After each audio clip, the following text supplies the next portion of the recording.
नमस्कार, आप देख रहे हैं न्यूज 18 बिहार झारखंड और मैं हूं आपके साथ लक्ष्मी। बुलेटिन की शुरुआत एक बड़ी खबर से करते हैं। अररिया से एक बड़ी खबर है। पुलिस कस्टडी में जीजा और साली की मौत का मामला। दोनों की मौत पर ताराबाड़ी थाना में बवाल मचा हुआ है। थाना परिसर की ग्रामीणों ने घेराबंदी की। थाने में आगजनी और तोड़फोड़ का भी मामला सामने आया। पुलिसकर्मियों पर पथराव भी किया गया। आपको बताते चले कि पथराव के दौरान सदर एसडीपीओ रामपुकार सिंह सहित 5 पुलिसकर्मी घायल बताए जा रहे हैं। तस्वीर आप देख सकते हैं, अररिया की तस्वीर है। 10 से ज्यादा पुलिस वाहन भी क्षतिग्रस्त हो गए और पुलिस की तरफ से भी कई राउंड फायरिंग की गई। 2 दिन पूर्व ताराबाड़ी थाना क्षेत्र के किस्मत खवासपुर पंचायत के वार्ड संख्या 5 के गोरी टोला निवासी मंटू सिंह की नाबालिग बेटी से उसके जीजा मिंटू सिंह ने शादी कर ली थी। पत्नी मुस्कान देवी की लिखित शिकायत पर पुलिस ने पति मंटू सिंह और नाबालिग बहन को हिरासत में लिया था। पुलिस इस घटना को आत्महत्या करार दे रही है। एक्सक्लूसिव तस्वीरें आपको दिखा रहे हैं। अररिया की तस्वीर जहां पर आप देखिए आगजनी का मामला, पथराव किया गया ग्रामीणों के द्वारा, भारी संख्या में वहां पर पुलिस बल की मौजूदगी। ज्यादा जानकारी देंगे संवाददाता सतीश हमारे साथ जुड़ रहे हैं। सतीश, देखिए ये अररिया का मामला जहां पर पुलिसकर्मी भी पथराव में घायल हुए हैं। अभी इस वक्त की क्या वहां पर स्थिति है, बताएं। जी, फिलहाल तो अभी स्थिति यहाँ पर नियंत्रण अंडर कंट्रोल में है, लेकिन जो स्थिति बनी थी काफी भयावह थी। जीजा साली की जो मौत हो जाती है उसके बाद जो परिजन हैं वो आरोप लगाते हैं पुलिस पर कि उनकी लापरवाही की वजह से हुई है, और जिसके बाद ये पूरा हंगामा होता है और जिसमें कई राउंड जो है पुलिस को फायरिंग करनी पड़ती है। और एएसपी रामपुकार सिंह समेत जो है कुल 5 पुलिसकर्मी घायल हो गए और कई दर्जन पुलिस के वैन को जो है तोड़ दिया गया। और फिलहाल जो पूर्णिया प्रक्षेत्र के जो डीआईजी हैं विकास कुमार, उन्होंने बयान दिया और कहा है कि अभी स्थिति जो है अंडर कंट्रोल है। जी, तो क्या कहना है, क्या मांगे हैं ग्रामीणों की, क्या कह रहे हैं वो लोग? जी, ग्रामीणों का साफ तौर पर कहना है कि जो जिस तरीके से कस्टडी में लिया गया था जीजा और साली को, और जो कर्मी है वो बता भी रहे हैं कि जो 14 साल की जो नाबालिग लड़की थी इसकी जो गिरफ्तारी, उसको जो लाया गया पुलिस थाने में, तो पुलिस जो है महिला पुलिस वहां पर गई नहीं थी और आरोप लगा रही है पुलिस पर कि जिस तरीके से लापरवाही बरती गई, क्योंकि थाना में सुरक्षा नहीं दी गई और जिस तरीके से बड़ी घटना घटी है, तो इसमें पुलिस जो है जिम्मेदार है। वहीं पर पुलिस जो है कुछ लोगों को डिटेन किए हुए और पूछताछ कर रही है। जी नहीं, और जो ये स्थिति पैदा हुई, यहाँ पर पथराव हुए, आगजनी की गई, ऐसे में कुछ पुलिसकर्मी भी घायल हुए, तो क्या जो पथराव में लोग शामिल थे उन पर कार्रवाई की बात की जा रही है अब? जी बिल्कुल, कुछ पूर्णिया परिषद के जो डीआईजी हैं वो ताराबाड़ी थाना में मौजूद हैं। उन्होंने साफ तौर पर कहा है कि कुछ लोगों को डिटेन किया गया है और पूछताछ की जा रही है। और ये भी पता लगा, उनका पूर्णिया डीआईजी का साफ तौर पर कहना है कि ये भी पता लगाने का प्रयास किया जा रहा है कि इस मामले को और किन लोगों ने हवा दी।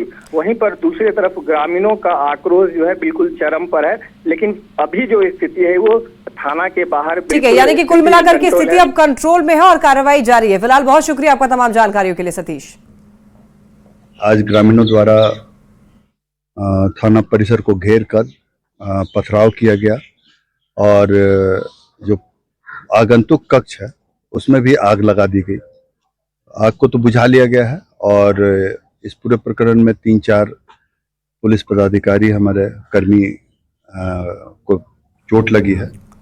तो केंद्रीय गृह मंत्री अमित शाह आज झारखंड आएंगे। शाम 5 बजे के बाद रांची के चुटिया में रोड शो करने वाले हैं। इंदिरा गांधी चौक से सरस्वती शिशु मंदिर तक रोड शो करेंगे गृह मंत्री अमित शाह। और देखिए, 1 महीने में ये दूसरी बार अमित शाह झारखंड आने वाले हैं। तो रांची के यहाँ पर चुटिया में रोड शो करेंगे और बीजेपी के उम्मीदवार के पक्ष में ये जनसभा करेंगे, वोट की अपील लोगों से करेंगे। और बता दें 1.3 किलोमीटर का ये रोड शो रहेगा और 6:45 तक रोड शो चलेगा। यहाँ पर रांची में आपको बता दें कि बीजेपी के उम्मीदवार संजय सेठ हैं, जिनके पक्ष में चुनाव प्रचार करने वाले हैं गृह मंत्री अमित शाह, और लोगों से वोट की अपील भी करेंगे। तो ये रोड शो जो है वो 6:45 तक चलने वाला है। 5:45 बजे रोड शो शुरू होगा और इसके बाद 6:45 तक रोड शो चलेगा। लगभग 1.3 किलोमीटर का ये लंबा रोड शो रहेगा। और ऐसे में आपको बता दें कि संजय सेठ का मुकाबला यहाँ पर यशस्विनी सहाय से होने जा रहा है। अमित शाह के झारखंड दौरे पर सियासत अब तेज हो गई है। अमित शाह के रोड शो को लेकर के बीजेपी काफी ज्यादा खुश नजर आ रही है, तो कांग्रेस का कहना है कि जनता ने बीजेपी को नकार दिया है। से लोगों में खुशी का माहौल है कि देश के गृह मंत्री चुटिया में 1.5 से 2 किलोमीटर की दूरी तक का वो रोड शो करेंगे, और जो कार्यकर्ता में उत्साह है और लोगों में चुटिया और खास करके रांची के लोगों में जो उत्साह है, उससे साफ पता चलता है कि रांची लोकसभा सीट तो हम जीतेंगे ही, और राज्य के 14 का 14 लोकसभा सीट भी हम लोग जीतने का काम करेंगे। तो वहां अमित शाह जी का प्रोग्राम मेन रोड में प्रोग्राम नहीं हो सकता, क्योंकि भारतीय जनता पार्टी को डर है कि भीड़ इकट्ठा नहीं होगी। लालपुर में अमित शाह जी का प्रोग्राम नहीं हो सकता, इसलिए कि जनता ने नकार दिया है। तो स्वाभाविक तौर पे अब ये हार का जो बेचैनी है, हार का जो ये डर है, अब देश के गृह मंत्री को और देश के प्रधानमंत्री को प्रखंडों में सीमित कर दिया है। जेएमएम महासचिव विनोद पांडे ने भी अमित शाह के रोड शो को लेकर के जमकर हमला बोला। कहा, पीएम मोदी और अमित शाह के झारखंड दौरे से कोई फर्क नहीं पड़ने वाला, जनता नकार चुकी है। पूरे देश में जो 4 चरण का मतदान हुआ है, उससे स्पष्ट हो गया है कि भारतीय जनता पार्टी केंद्र के सत्ता में नहीं आने जा रही है। और अगर हमारे दावे की आप बात करेंगे तो मैं स्पष्ट रूप से कहूँगा कि चाहे वो देश के प्रधानमंत्री आ जाए, देश के गृह मंत्री आ जाए, या सभी राज्यों के मुख्यमंत्री जहां भारतीय जनता पार्टी का शासन है वो आ जाए, उससे कोई फर्क पड़ने वाला झारखंड में नहीं है। 5वें चरण में 20 मई को मुजफ्फरपुर लोकसभा सीट पर वोटिंग होना है और इसको लेकर के सभी दलों ने अपनी ताकत झोंक दी है। हरिशंकर मनियारी गांव में क्या है चुनाव का माहौल, जाना है न्यूज 18 संवाददाता प्रियांक सौरभ ने। आगामी 20 मई को मुजफ्फरपुर लोकसभा क्षेत्र में 5वें चरण में मतदान होना है। गिनती के 2 से 3 दिन बच गए हैं और ऐसे में हम ग्रामीण क्षेत्र में हैं, लोगों से इस सीट का हाल जानने के लिए पहुंचे हैं। कुडन्नी विधानसभा क्षेत्र है और ग्रामीण महिलाएं पेड़ के नीचे बैठ के बातचीत कर रही हैं। क्या लगता है इस बार कौन, मोदी की लालू? मोदी जी का है?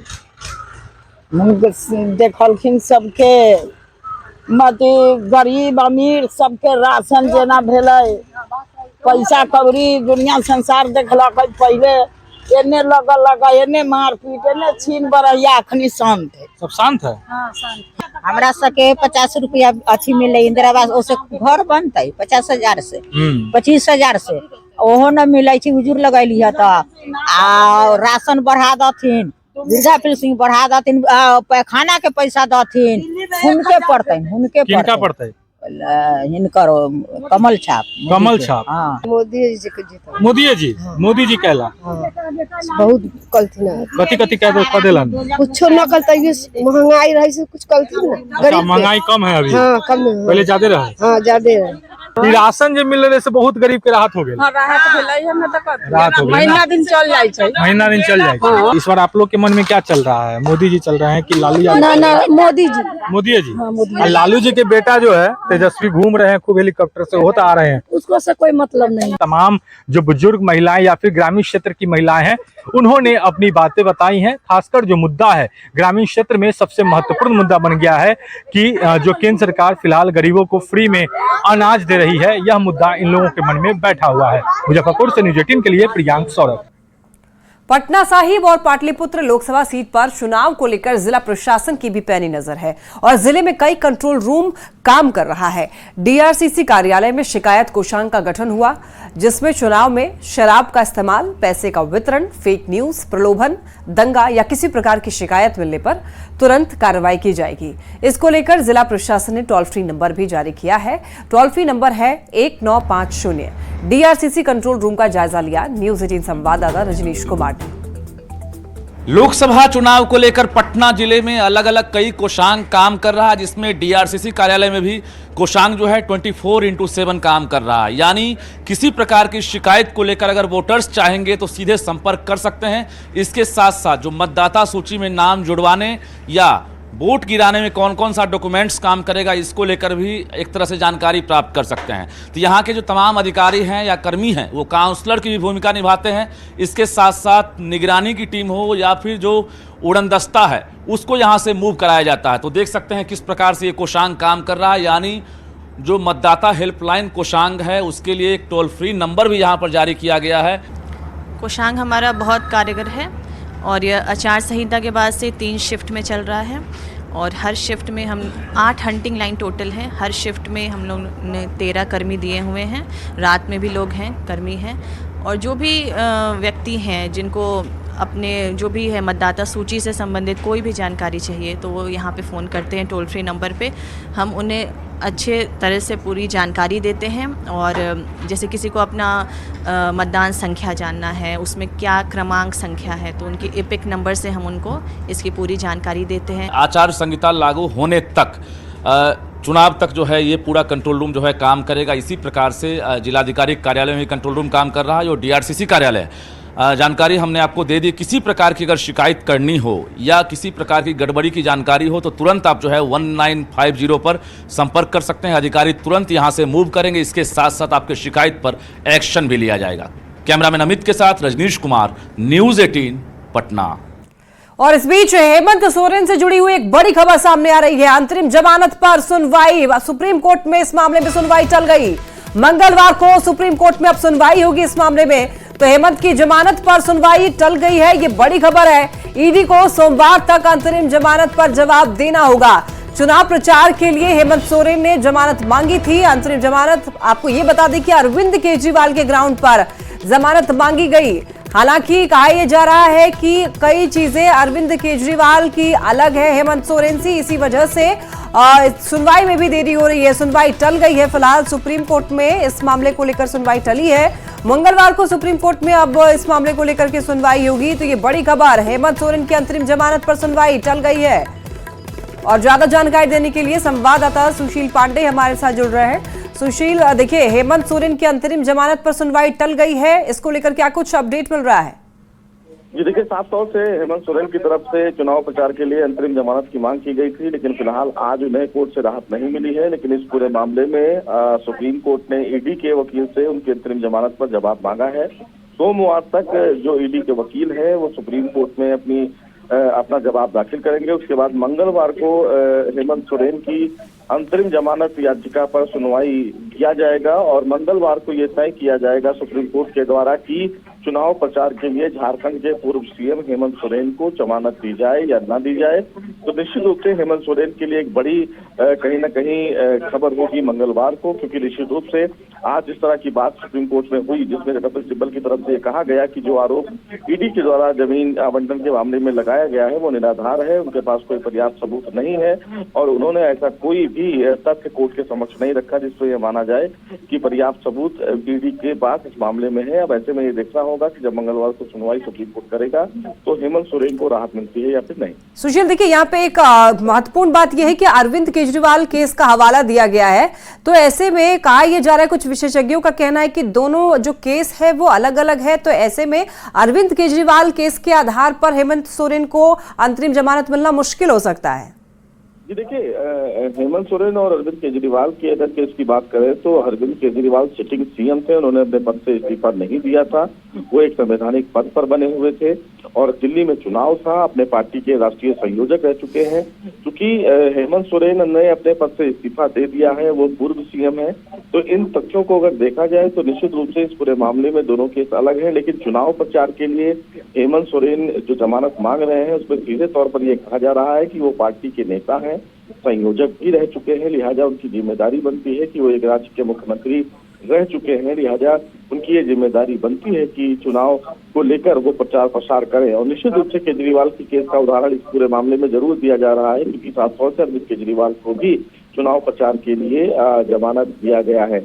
तो इसमें कोई दो राय नहीं है कि इस पूरे मामले में उनके केस को इसके साथ एड ऑन न किया जाए। लेकिन ये तथ्य कहीं ना कहीं सीधे तौर पर इस ओर भी अंदेशा दिखाता है कि जो सबूत की बात बार बार कपिल सिब्बल कह रहे हैं कि ईडी के पास पर्याप्त सबूत नहीं है, केवल एक बयान के आधार पर ये कार्रवाई की गई है। और पर्टिकुलर उस तो बिल्कुल सुशील, देखिए अब मंगलवार का जो दिन होगा वो बेहद महत्वपूर्ण होगा। उस दिन पता ही चलेगा कि अंतरिम जमानत हेमंत सोरेन को मिलेगी या नहीं। फिलहाल आपका बहुत शुक्रिया तमाम जानकारियों के लिए। बढ़ते आगे तो देखिए बिहार में एक बार फिर से लू को लेकर के येलो अलर्ट जारी किया गया है और अगले 2 दिनों तक लोगों को भीषण गर्मी से राहत मिलने की उम्मीद नहीं है।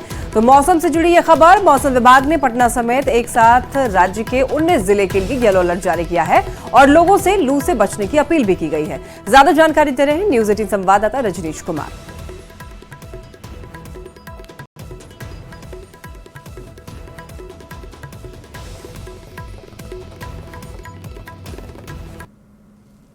भीषण गर्मी और हीट वेव से अगले 48 घंटे तक राहत मिलने की संभावना नहीं है। मौसम विभाग ने एक बार फिर से अगले 2 दिनों के लिए येलो अलर्ट जारी कर दिया है, यानी राज्य के 19 जिलों में एक बार फिर से येलो अलर्ट जारी किया गया है, जिसमें पटना, शेखपुरा, गोपालगंज, बक्सर, भोजपुर, बांका, नवादा, गया, सासाराम समेत कुल 19 जिले हैं, जहां पर संभावना जताई गई है कि अधिकतम तापमान 40 डिग्री के पार रहेगा। बता दें आपको कि अभी अगले 48 घंटे तक फिलहाल लोगों को धूप से और भीषण गर्मी से राहत नहीं मिलेगी और जिसका असर राजधानी पटना में भी आप देख सकते हैं। सुबह का वक्त है, लेकिन चिलचिलाती धूप और भीषण गर्मी से एक तरह से ट्रैफिक पर भी असर देखने को मिल रहा है। 19 मई से तापमान में कुछ बदलाव हो सकता है, ये मौसम विभाग ने फोरकास्ट किया है, यानी बंगाल की खाड़ी में चक्रवातीय परिसंचरण बनने का काम शुरू हो गया है और इसकी वजह से जो पछुआ हवा का प्रवाह है उसमें भी कमी आएगी। इसके साथ साथ अधिकतम तापमान में भी गिरावट होगी और कहा जा रहा है कि 19 से 21 मई के बीच कई ऐसे जिले हैं जहां पर हल्की से लेकर मध्यम बारिश की संभावना है और ऐसे में अभी अगले 48 घंटे तक लोगों को फिलहाल अधिकतम तापमान से और भीषण गर्मी और हीट वेव से राहत मिलने की संभावना नहीं है। ऐसे में मौसम विभाग के साथ साथ आपदा प्रबंधन विभाग ने लोगों से अपील की है कि जरूरत ना हो तो घरों से बाहर ना निकलें, हीट वेव से बचें और सेहत का ख्याल रखें। कैमरामैन अमित के साथ रजनीश कुमार, न्यूज 18 पटना। और यहाँ वक्त हो चला एक छोटे से ब्रेक का, जल्द लौटेंगे।